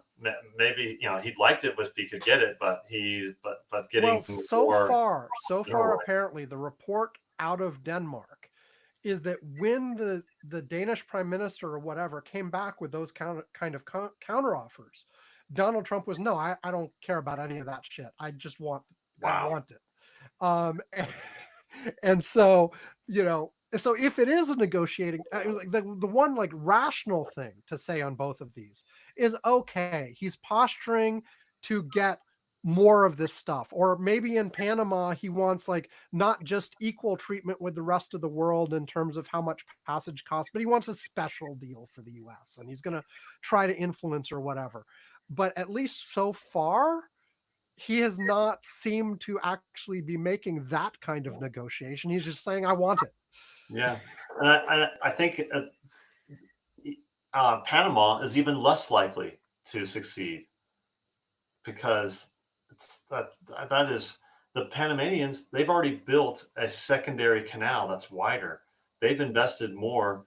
It's like it's not our canal anymore. And it's they've widened some stuff and they're working on another one. It's not an open second passage yet, but yeah, they've done all kinds of infrastructure improvements since the 1970s when Carter agreed to give it up, let alone 100 years ago or whenever the damn thing was built. And there's Panamanians that are living there. It's not like Greenland where there's only 50,000 people there and easily walk in. But there you go. There's your swap. Have all the people in Gaza move to Greenland, and I'll give Gaza to the people who live in Greenland right now. Yeah. Just force them all to move. The first thing Trump could at least be set a good example and offer the Palestinians to come and live in America. If he really wanted to ethnically cleanse the Gaza, you just have them come in and be Americans. Give them Cleveland. Yeah. Yeah. Or West Texas. So speaking of that, I know you're working your way down the list. What are your thoughts on immigration and the mass deportations and all this kind of stuff? Thing. Which I'm so upset about that. The immigration problem could so easily be solved, and we've talked about this before, where a very easy compromise would be to say to all the illegals, if you can get a green card, but you can't ever vote if you just pay a $10,000 fine. If what they say is right, that there's actually 10 million illegals here, if you take 10 million times $10,000, that's quite a bit of money. Was that like $100 billion or so? That would be. So your solution is say you can be a legal resident, but you don't have a path to citizenship. Exactly. Let them stay. I'm sure that anybody who's facing being deported would be happy to take that deal. I think even people who aren't facing that would be happy to take that deal because the thing is, and you and I have talked about this before on the show, the fundamental difficulty here is, I mean, you and I think, freedom of travel, freedom to settle where you want is actually important. Like, yes, there should be open borders. I think at the very least, to me, like the default should be, of course you can come unless there's a really fucking good reason not to. Yeah. But only if you have a criminal record would you not be allowed.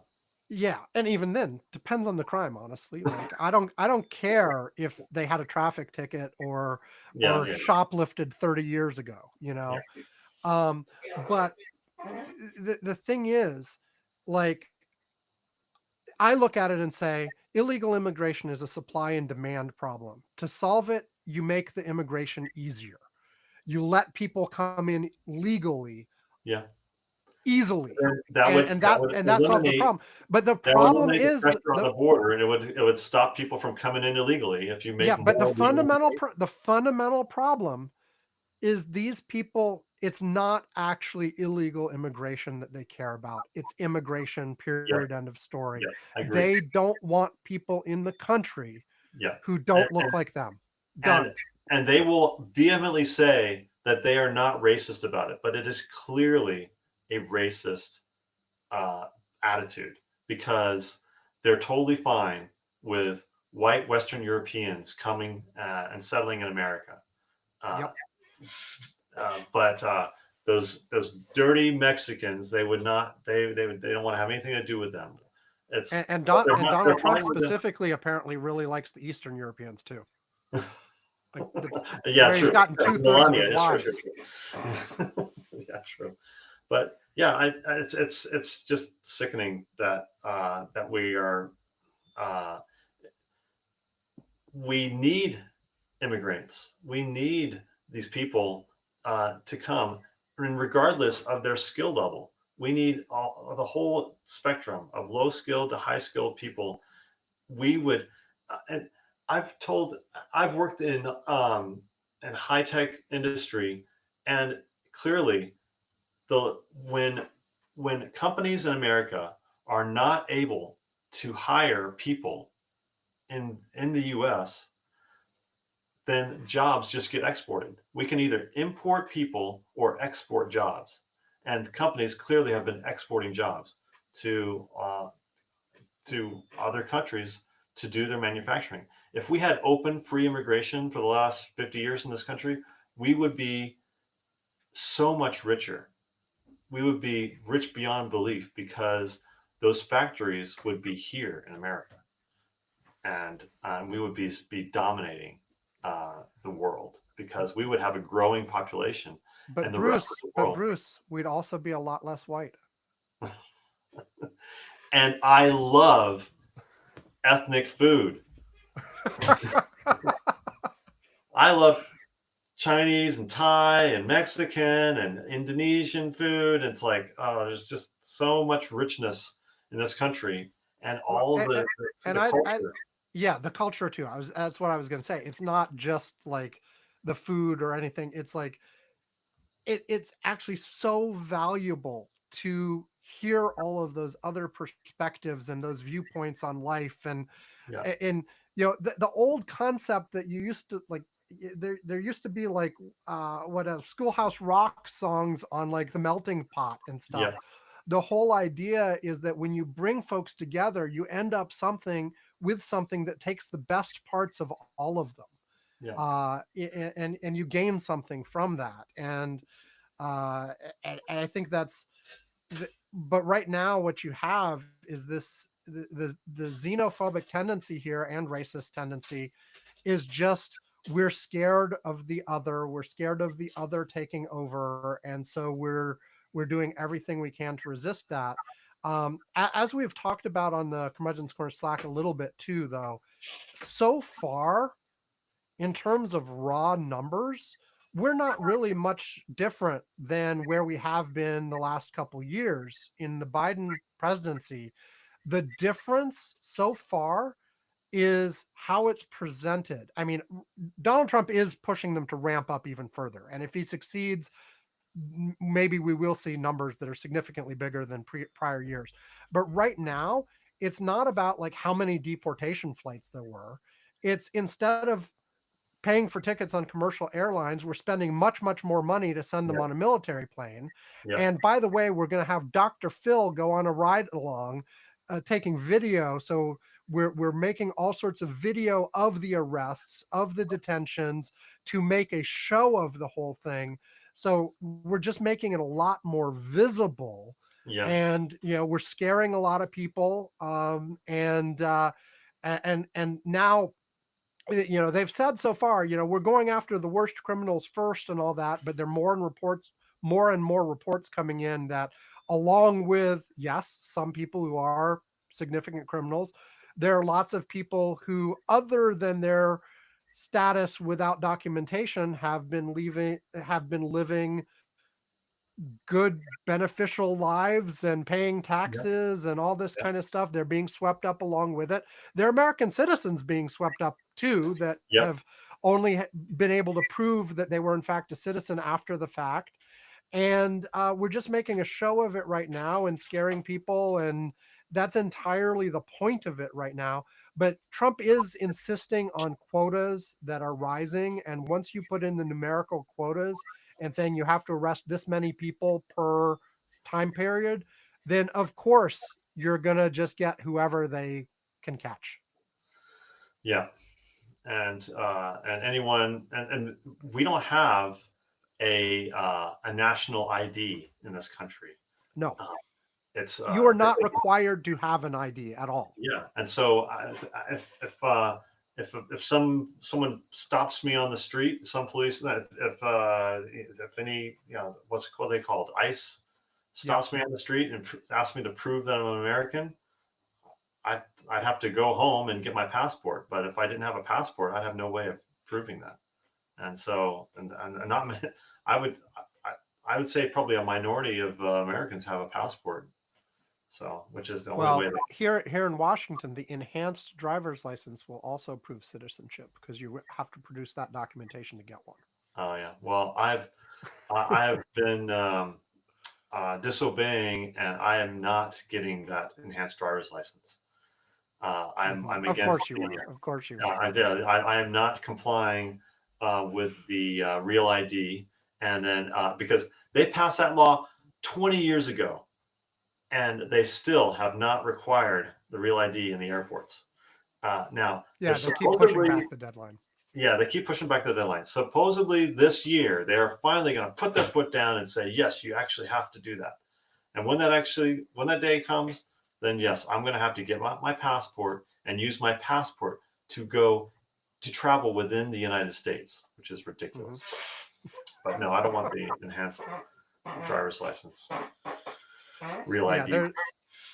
yeah. I mean, but this is exactly the kind of thing, though. If they really want to get serious about deporting all the illegals, you're going to have to require some sort of ID of Yeah, everyone.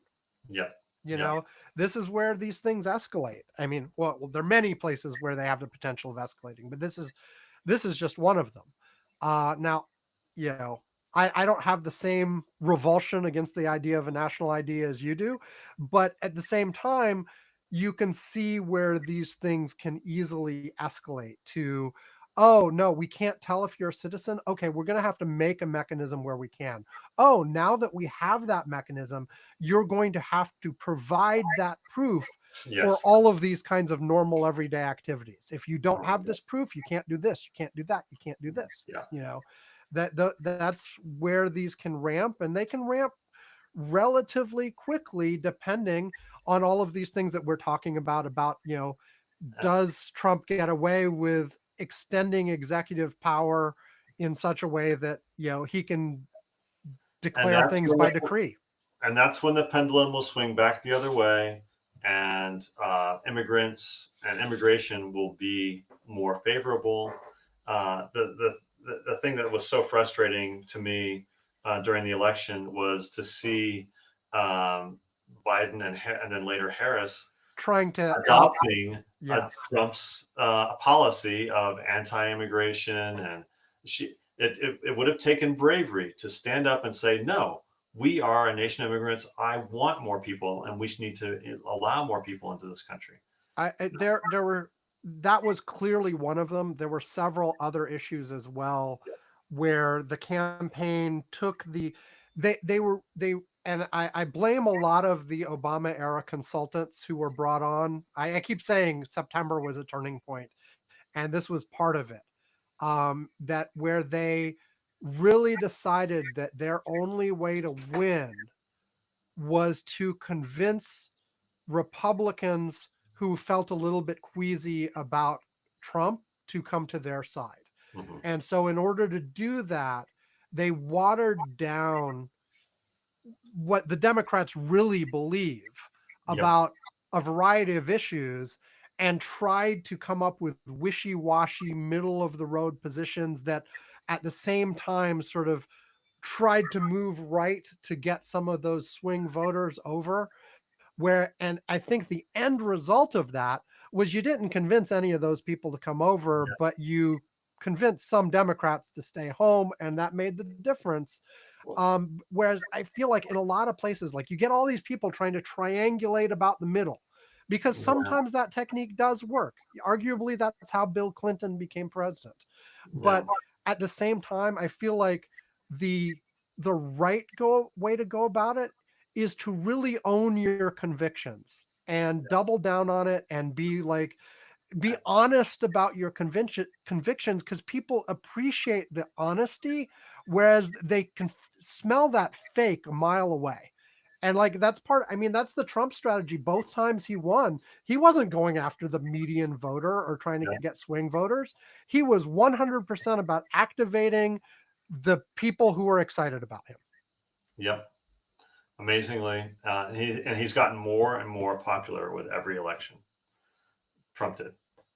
Well, in terms of absolute number of votes, yes, it went up at each time. In terms of percentage, it went, high, down, and then up again. Yeah. But And now 5 years ago, I really thought Biden was going. He was campaigning on being the most pro-immigration candidate mm, in a long time, and I really thought that maybe he got it.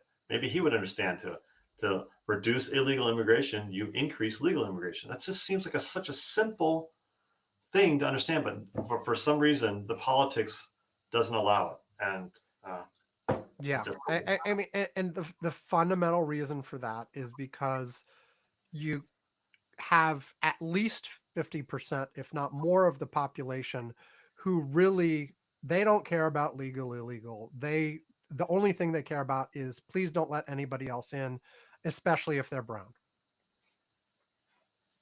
yeah. Because yeah, there are people don't they see someone who looks different from them, and they don't, and that core, monkey brain tribal instinct kicks in, and they don't like people around them that don't look like them, which is Right. just sickening. Or don't think like them, or don't worship the same god, or don't Yeah, anything that like makes them feel fundamentally like, hey, this person threatens my sense of self and my sense that I'm the one who's right and best in the world. yeah, And especially, by the way, yeah, they don't like the sort of menial labor immigrants either, but especially successful immigrants. Those, well, those are the ones you have to be the most scared of, because they're taking over. yeah, And yeah, just to be clear, I am mocking and pretending to be the other view. I am not saying yes, that of my own view. yes, Okay. absolutely. Any other No, Trump actions you want to rattle through? no, that's all of them. That's all of them. So Okay. Well, I guess that brings us to the end, Bruce. yeah, for now. I'm happy to do this again, and yeah, I'm it's glad it was fun to kind of go over a whole bunch of different issues with you. And yes, Yeah. there are certainly areas we disagree, but I like to think that that your special skill and my ability, my also skill is to have these conversations without animosity and without taking it personally. I Um, think within limits. I mean, you do this in a way that I can do this. There are certainly certain positions that if someone had and was adamant about and presented in a certain way, I would have a hard time and I would have to stop.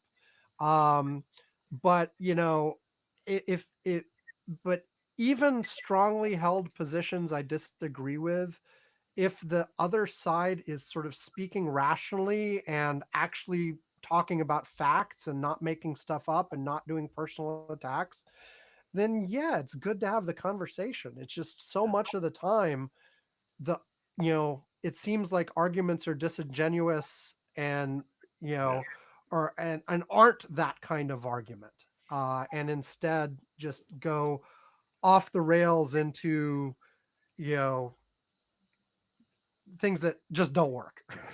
yeah, yeah. It's it's people just get too animated about these things. But yeah, I think cross aisle conversations are definitely needed, and there needs to be more of that. And that's one of the main reasons why I like participating in the Slack channel, because it's a way for me to get out of my bubble and to hear what the left point of view is. And I like to. I have to admit, I love being able to throw in my dig in there every once in a while and point out things that the left does wrong.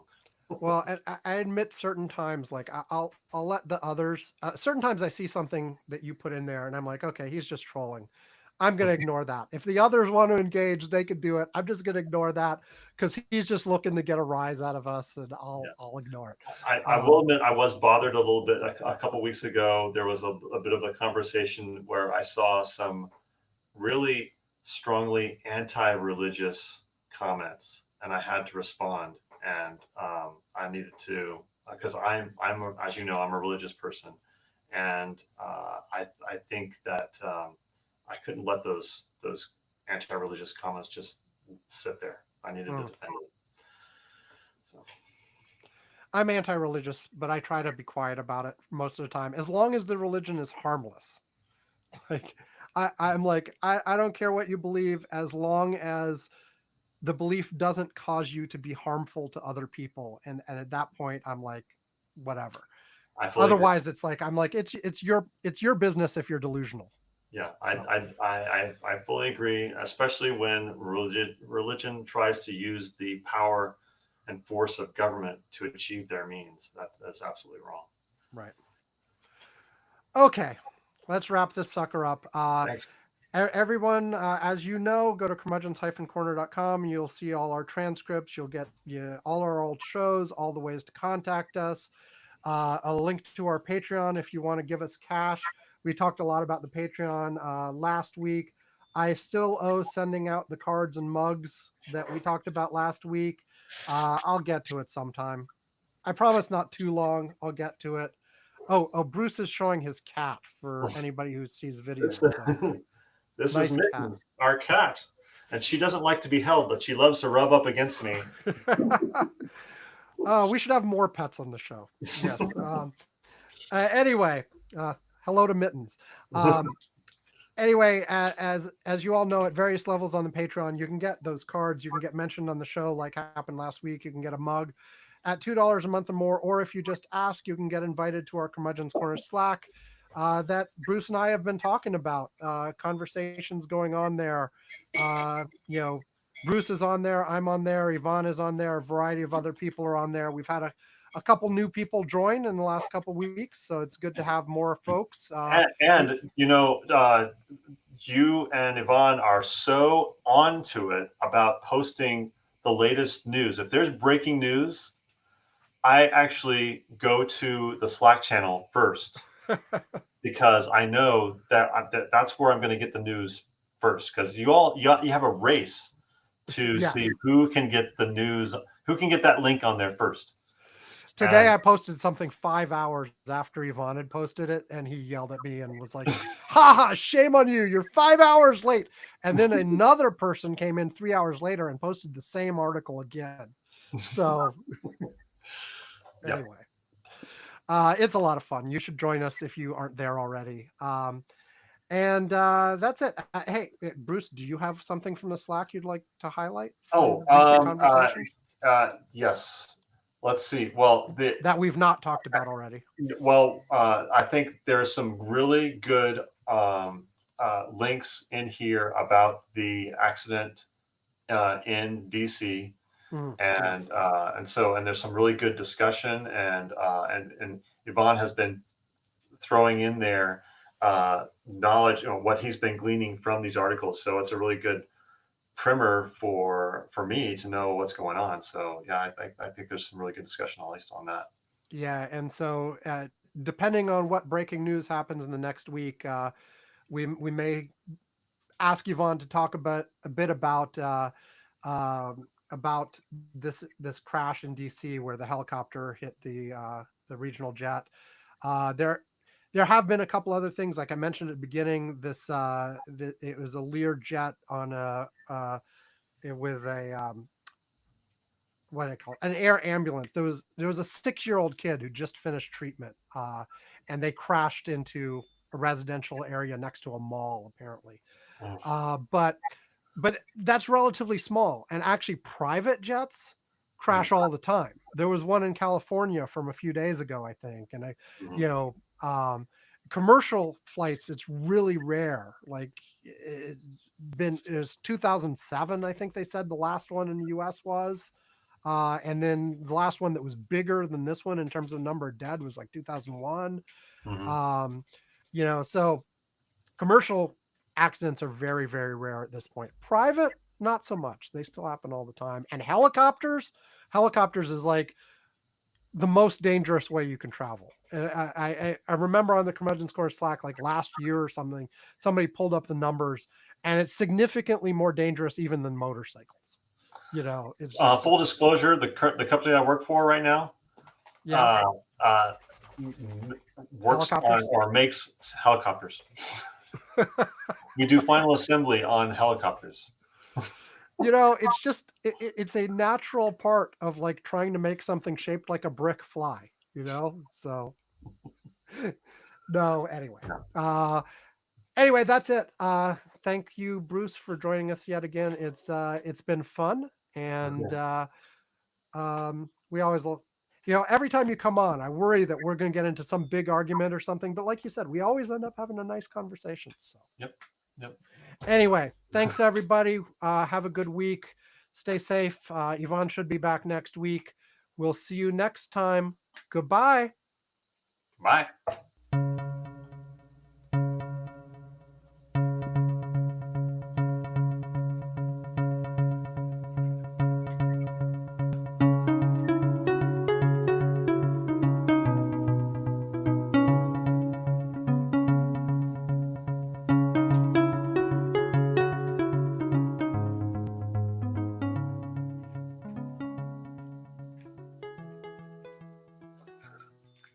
Bye, Alex. Oh, did you hear him? Okay, he heard you. Okay, bye, Bruce. We'll talk to you next time. I'm hitting stop. Do I have to wait for anything to upload? Or yeah, what? Once I hit stop, you'll see some progress bars. Wait until both yours and mine say they're done, and then then I'll close the actual thing. Okay. Bye.